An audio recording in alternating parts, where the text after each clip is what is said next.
How to install IPA file on iPhone. In this video, what we're going to be doing is we're going to be talking about how you're going to be installing IPA files on iPhone. So in this video, there's going to be a step-by-step guide on how IPA files can be installed on iPhone. So let's dive in. Okay, so first of all, what you're going to do is you're going to open up the settings on your iPhone. Now, once you open up settings, what you're going to do is you're going to go over to screen time. Now, once you go over to your screen time option, just scroll down to where it says content and privacy restrictions.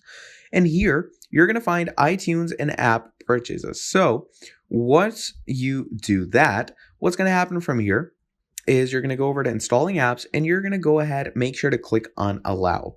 Now, once you do that, go back over here, go to allowed apps and make sure that Safari is enabled. And once we do that, what you're going to do is you're going to close your settings and go over to Safari. Now, once you come over to Safari, what you can do over here is you can go ahead and go over to any, IPA downloader. So let's say if we just write free IPA download. Once you write that in, here we have the IPA file. We're going to open that up. Now, once you open up the IPA file, what's going to happen in this section is you can go ahead and download any IPA file for yourself. So let's say from these IPA files, I'm going to be going ahead and downloading, let's say I want to download GarageBand for myself, right?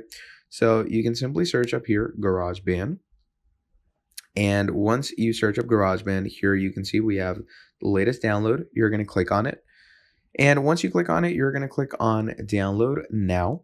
Once you click on download now, just make sure to click on download now again. And once you click on download now again, do make sure that, this application is on the direct download for your iOS smartphone. And once you have done all of that, down here, it's going to let you know that it's generating your link. Okay.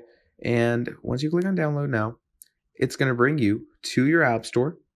Once you come over here, click on get. And once you click on get, from here, what's going to happen is you're going to click on done.